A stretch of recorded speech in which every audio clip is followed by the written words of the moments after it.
Hello everyone, welcome to our YouTube channel. आपके अपने इस यूट्यूब चैनल पर बहुत बहुत स्वागत है।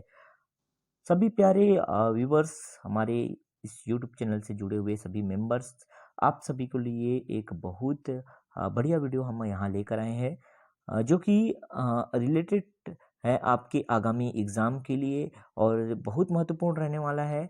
अगर आपने सहायक संपरीक्षक, मंडी निरीक्षक और भी एग्ज़ाम के जो फॉर्म निकले हैं, सहायक ग्रेड 3 भर्ती की जो संयुक्त भर्ती परीक्षा है उसके संबंध में यदि आपने फॉर्म डाला है तो बिल्कुल ये वीडियो आपके लिए बहुत महत्वपूर्ण रहने वाली है। इस वीडियो में हम देखेंगे कि अनेक शब्दों के लिए एक शब्द, वो भी प्रीवियस ईयर क्वेश्चन कलेक्शन के साथ। ध्यान रखिएगा, जो विगत वर्षों में पूछे गए प्रश्न हैं उसका पूरा समावेश यहाँ पे किया गया है।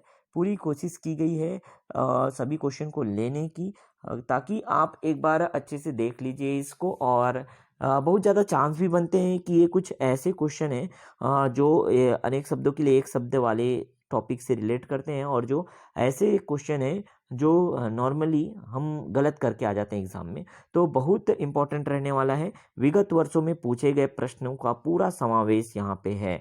एक एक करके पूरा देखते हैं। चलो, तो सबसे पहला जो यहाँ पे अनेक शब्दों के लिए एक शब्द आखिर होता क्या है, आप सभी जानते हो कि अगर आप किसी भी सब्जेक्ट में, किसी भी लैंग्वेज में बातें करते हो तो कुछ ऐसे शब्द होते हैं जो बहुत सारे शब्दों का एक ही मतलब निकाल देते हैं। एक शब्द से एक मतलब निकल जाता है। ठीक है, तो वो बहुत ज़्यादा शब्द आपको लिखने नहीं पड़ते, बोलने नहीं पड़ते। ठीक है, तो अनेक शब्दों के लिए जो एक शब्द है उसी का यही उपयोग है, और इससे आपकी जो काव्य रचना है, आपने जो चीज़ें बोली है या कही है, ठीक है, या जो लिखना चाहते हैं, उसमें काफ़ी वजन आता है, कह सकते हैं। ठीक है, तो एक बढ़िया जो कॉन्सेप्ट है ये, इसको हम लोग समझते हैं। देखो, अनेक शब्दों के लिए एक शब्द जो है, इसके सारे क्वेश्चन आप एक एक बार सुन लीजिएगा, जरूर आपको याद हो जाएगा। और साथ ही साथ आपके एग्ज़ाम में अगर क्वेश्चन आते हैं तो आप बिल्कुल सही क्लिक करेंगे। ये बात तो पक्का है कि अगर आप एक बार सुन लेते हो, एक बार दो बार सुन लेते हो, ये पूरा जो लिस्ट है, बिल्कुल आपने ध्यान से अगर सुना तो एग्ज़ाम हॉल में जब आप एग्ज़ाम दिलाओगे और अगर वो क्वेश्चन आ जाता है तो आप सही क्लिक करके आओगे ही आओगे। ठीक है, फर्स्ट क्वेश्चन देखो, लाइन से मैं आपको बताते जाता हूँ। तो नरभक्षी मनुष्य या नर मांस खाने वाला, जो नर मांस खाता है उसको पिसीतासन कहते हैं। ध्यान रखिएगा, नर मांस खाने वाले को पिसीतासन कहते हैं। पिशाच होता है ना, भूत पिशाच, वो इसी से बना हुआ है पिसीतासन। ध्यान रखिएगा, नर भक्षी मनुष्य या नर मांस खाने वाला पिसीतासन है।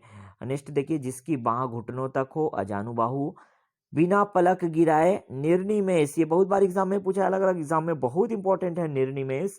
एक स्थान पर टिककर न रहने वाला, ये होता है यायावर। बहुत ही ज्यादा इंपॉर्टेंट शब्द है यायावर, ध्यान रखिएगा। एक स्थान पर जो टिक कर नहीं रहता उसे यायावर कहते हैं। अपने ही बल पर निर्भर रहने वाला स्वावलंबी कहलाता है। और जो पढ़ा हुआ ना हो या पढ़ा ना जा सके उसे अपठित कहते हैं। मतलब जो पढ़ नहीं सकते हैं, जिसको यानी नहीं पढ़े हैं अभी तक, वो अपठित कहलाता है। शीत ऋतु में जो होने वाली वर्षा है महावट कहलाती है। ध्यान रखिएगा, शीत ऋतु में होने वाली वर्षा को महावट कहते हैं। जो किसी को दिखाई ना दे उसे अदृश्य कहते हैं। ठीक है, एक एक शब्द आप देखते जाइएगा। वास्तविक मूल्य से अधिक लिया जाने वाला शुल्क अधिशुल्क कहलाता है। काफी सारे एग्जाम में ये क्वेश्चन रिपीट हुआ है, बार बार रिपीट हुआ है, बहुत इंपॉर्टेंट है। सारे क्वेश्चन वैसे तो इंपॉर्टेंट है, लेकिन उस इंपॉर्टेंट में भी कई सारे क्वेश्चन जो है बार बार रिपीट हुए, इसलिए मैं कह रहा हूँ ये पूरा लिस्ट आप देख लीजिए, आपके क्वेश्चन बनेंगे बनेंगे। बहुत ज्यादा चांस है, अगर अनेक शब्दों से, अनेक शब्दों के लिए एक शब्द जैसे इस टॉपिक से क्वेश्चन पूछे जाते हैं तो आपके मार्क्स यहाँ पे श्योर डन मिलने वाले हैं। ठीक है, चलो, मधुर भाषण करने वाला जो है मधुरभाषी कहलाता है। सम्यक शुद्धि, ऋण आदि का चुकाया जाना, तो ये जो है एक एग्जाम में पूछा गया था। ठीक है, ये अभी मिसिंग है, इसका आंसर मुझे परफेक्ट मिला नहीं। ठीक है, इसलिए मैंने इसको छोड़ रखा है, लेकिन आप जरूर, आप में से किसी को पता होगा तो कमेंट बॉक्स में कमेंट कर देना। ठीक है, ये बहुत इंपॉर्टेंट क्वेश्चन ही आया हुआ है, एक बार आया हुआ है ये क्वेश्चन जो है, सम्यक शुद्धि ऋण आदि का चुकाया जाना क्या कहलाता है। ठीक है, तो ये हमने छोड़ रखा है इसको। नेक्स्ट देखते हैं, जो दोनों हाथों से काम करने में निपुण हो, या जो सव्य हाथ से सधा हुआ हो या बाएं हाथ से सधा हुआ हो, उसको कहते हैं सव्यसाची। और नेक्स्ट देखते हैं, वह मानसिक स्थिति जब किसी अमंगल घटना की बात मन में हो उसको कहते हैं आशंका। जिसका निवारण नहीं किया जा सके अनिवार्य होता है। ध्यान रखिएगा, जिसका निवारण नहीं किया जा सके अनिवार्य कहलाता है। अगर हम बात करें जो सब कुछ जानता हो तो सब कुछ जानने वाले को सर्वज्ञ कहते हैं। जो इंद्रियों की पहुंच से बाहर हो इंद्रियातीत कहते हैं। याद रखना, पहुंच से बाहर तो अतीत यहाँ पे जो है जुड़ जाता है, तो इंद्रियातीत जो है जो इंद्रियों की पहुंच से बाहर हो इंद्रियातीत कहलाता है। जो कम खर्च करता हो मितव्ययी, पर्वत के पास की जो भूमि होती है उसको उपत्यका कहते हैं, उपत्यका। और जिसका पति जीवित हो उसको सधवा कहते हैं। जो शरण में आ गया हो शरणागत कहलाता है। ठीक है, ध्यान रखिएगा। आगे देखते हैं, भविष्य में होने वाला भावी। जो मांस खाता है शामिश, ध्यान रखिएगा, मांस खाने वाले को शामिश कहते हैं, मांस ना खाने वाले को निरामिष कहते हैं। तो जो मांस खाता है उसको सामिश कहेंगे। ठीक है, अपनी प्रशंसा करने वाला जो है आत्मश्लाघा कहलाता है, आत्मश्लाघा। प्रतिष्ठा में अपने को बड़ा व दूसरों को तुच्छ समझना, अभिमान। व्यर्थ न जाने देना, सुंदर ढंग से काम लेना, इसको कहते हैं उपयोग। ध्यान रखिएगा। ठीक है, नेक्स्ट देखते हैं, प्रतिवेदन प्रस्तुत करने वाला जो है वो प्रतिवेदक कहलाता है। जो किसी अन्य के पद पर या स्थान पर कार्यरत है उसे स्थानापन्न कहते हैं। आधा खिला जो फूल होता है, जो आधा खिला फूल होता है उसको मुकुल कहते हैं। ध्यान रखिएगा, मुकुल। जो गाया जा सके उसको गेय कहते हैं, गाया जा सकने वाला गेय। ठीक है, और जो उचित अनुचित का ज्ञान रखने वाला है उसको विवेकी कहते हैं। ध्यान रखिएगा। पेट की आग जो है उसको जठराग्नि कहते हैं। ऐसा कवि जो विषयानुसार तत्काल रचना कर दे उसको आशुलिपि कहते हैं। ध्यान रखना, आशुलिपि, तुरंत रचना करता है, कविता की रचना करता है, आशुलिपि कहलाता है। जिसमें बुढ़ापा ना आए अजर कहलाता है। जिसे तोड़ना या भेदना कठिन हो दुर्भेद्य, है ना। जिस पर जो है अनुग्रह किया गया हो अनुग्रहित। और उत्तर व पश्चिम व उत्तर दिशाओं के मध्य का कोण वायव्य कहलाता है। ध्यान रखिएगा, पश्चिम व उत्तर दिशाओं के जो मध्यस्थ कोण होते हैं, पश्चिम दिशा और उत्तर दिशा। तो ये देखो, पश्चिम दिशा इधर इधर पश्चिम दिशा है और ये उत्तर दिशा है, इसके बीच का जो कोण है ये, तो ये क्या कहलाता है, उत्तर दिशाओं के मध्यस्थ कोण को वायव्य कहते हैं।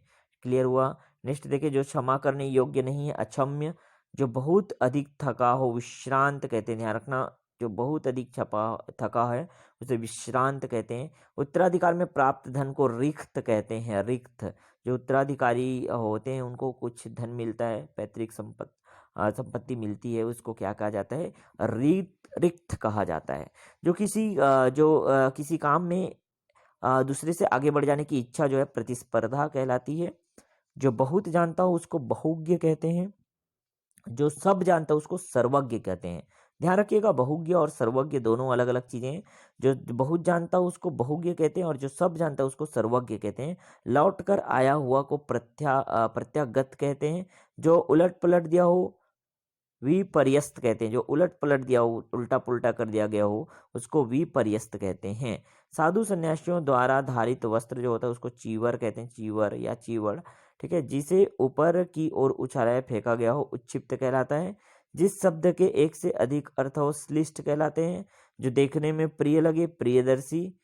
जो मोक्ष चाहता हो मुमुक्षु, ध्यान रखिएगा, जो मोक्ष चाहता है उसको क्या कहते हैं, मुमुक्षु कहते हैं, मुमुक्षु। जो किए गए उपकार को मानता है कृतज्ञ कहलाता है और जो किए गए उपकार को नहीं मानता कृतज्ञ कहलाता है। ठीक है, आगे चलें। निष्फल ना होने वाला जो है अमोघ। जिसके माता पिता ना हो अनाथ। ईश्वर में विश्वास रखने वाला आस्तिक कहलाता है, बहुत बार पूछा गया एग्जाम में। और अधिक बोलने वाला वाचाल, जो ज्यादा बोलता है उसको क्या कहते हैं, वाचाल कहते हैं। जिसका आचरण अच्छा हो उसको सदाचारी कहते हैं, बहुत इंपॉर्टेंट। जिसका आचरण अच्छा हो उसको सदाचारी कहते हैं। वाम मार्गी तांत्रिक साधु जो है उसको कापालिक कहते हैं, कापालिक। और यह अनिवर्चनीय है, मतलब वर्णनातीत है, जिसका वर्णन नहीं कर सकते, वर्णनातीत। ठीक है, वर्णातीत है, अनिवर्चनीय कहलाता है। ठीक है, जिसकी समस्त कामनाएं पूर्ण हो गई हो उसको आप्त काम कहते हैं। ध्यान रखिएगा। ठीक है, जिसकी सभी कामना पूर्ण हो गई, आप्त काम। जिसकी सभी जो कामनाएं हैं वो पूर्ण हो गई उसको कहते हैं आप्त काम। काव्य रचना करने वाली महिला जो है वो कवित्री कहलाती है। चिरकाल तक जीवित रहने वाला चिरंजीवी। अधिक समय तक जीवित रहने की जो इच्छा है वो है जिजीविषा। अधिक समय तक जीवित रहने की इच्छा जिजीविषा कहलाती है। जहाँ जाना कठिन हो दुर्गम। और अदृश्य होने की जो स्थिति होती है अणिमा, और जो कृपा का आभार मानने वाला अनुग्रहित जिस पर अभियोग लगाया गया हो उसको अभियुक्त कहते हैं। जो मुकदमा दायर करता है उसको वादी कहते हैं। ध्यान रखिएगा, जिस पर आरोप लगा है उसको अभियुक्त कहते हैं। अभियोग लगाया गया है उसको अभियुक्त कहते हैं, और जो मुकदमा दायर किया हो उसे वादी कहते हैं। क्लियर हुआ? ठीक है। जानने की इच्छा जो रखता है उसको जिज्ञासा कहते हैं। जानने की जो इच्छा है उसको जिज्ञासा, और जो जानने की इच्छा रखता हो उसको जिज्ञासु कहते हैं। तो पूरा ये लिस्ट है जो आपके एग्जाम में, बहुत सारे एग्जाम में, चाहे हम पटवारी परीक्षा की बात करें, चाहे हम सहायक ग्रेड 3 की बात करें जो पहले भी हो चुकी है, संयुक्त भर्ती परीक्षा, या हम बात करें फूड इंस्पेक्टर की, जहाँ भी हिंदी आता है, अनेक शब्दों के लिए एक शब्द बहुत इंपॉर्टेंट टॉपिक है। कम से कम एक क्वेश्चन और ज़्यादा से ज़्यादा 3 या 4 क्वेश्चन आपको यहाँ से मिल सकते हैं। ठीक है, अकॉर्डिंग टू नेचर ऑफ जो एग्ज़ाम है उसके हिसाब से। ठीक है, तो आप बिल्कुल तैयार रहिएगा। अनेक शब्दों के लिए एक शब्द बहुत ही ज़्यादा इंपॉर्टेंट है। अनेक शब्दों के लिए एक शब्द आपने सोचा भी नहीं होगा। काफ़ी काफ़ी काफ़ी बहुत इंपॉर्टेंट वीडियो है ये रहने वाला है आप लोगों के लिए, क्योंकि अनेक शब्दों के लिए एक शब्द पूरा कलेक्शन है हमारे पास प्रीवियस ईयर, विगत वर्षों में पूछे गए प्रश्नों का। तो देखिएगा और सारे दोस्तों तक, अपने फ्रेंड्स तक शेयर जरूर कर दीजिएगा। और जिसको इसका पीडीएफ चाहिए या इसी तरह की पीडीएफ लगातार चाहिए, वो हमारे टेलीग्राम चैनल पे ज्वाइन हो जाएगा। हमारा टेलीग्राम चैनल है ऑनलाइन शिक्षा सूत्र। ठीक है, जहाँ ज्वाइन हो जाइएगा ऑनलाइन शिक्षा सूत्र टेलीग्राम चैनल पे, और वहाँ से आप फ्री ऑफ कॉस्ट पूरे स्टडी मटेरियल जो है डाउनलोड कर सकते हैं। तो उम्मीद करता हूँ पूरी बातें समझ आ गई होगी। ये वीडियो आपको काफ़ी हेल्पफुल रहा होगा। तो इस वीडियो से अगर हेल्प मिला, और इसी तरह के इम्पोर्टेंट प्रीवियस ईयर कलेक्शन अगर आपको चाहिए सभी सब्जेक्ट के, तो बिल्कुल कमेंट बॉक्स में कमेंट कर दीजिए, भर दीजिए पूरा कमेंट बॉक्स, और शेयर जरूर कर दिए अपने सारे दोस्तों तक, क्योंकि सभी लोग इससे लाभान्वित हो सकें। और क्या पता किसी का 1-2 क्वेश्चन वहाँ पे एग्जाम में जरूर भी यहाँ से मिल जाए। तो उम्मीद करता हूँ ऐसा ही होगा। ठीक है, चलो मिलते हैं नेक्स्ट वीडियो में नए अपडेट के साथ और नए जॉब रिलेटेड न्यूज के साथ, या हम आगे कंपटीशन एग्जाम की तैयारी है तो जो इम्पोर्टेंट सब्जेक्ट के वीडियो प्रोवाइड कराते हैं वो भी आपको मिलते रहेंगे लगातार कंटिन्यू। तो बिल्कुल जुड़े रहिएगा, सब्सक्राइब करके बेल आइकन जरूर प्रेस कर दीजिएगा। ओके, मिलते हैं नेक्स्ट वीडियो में नए अपडेट के साथ।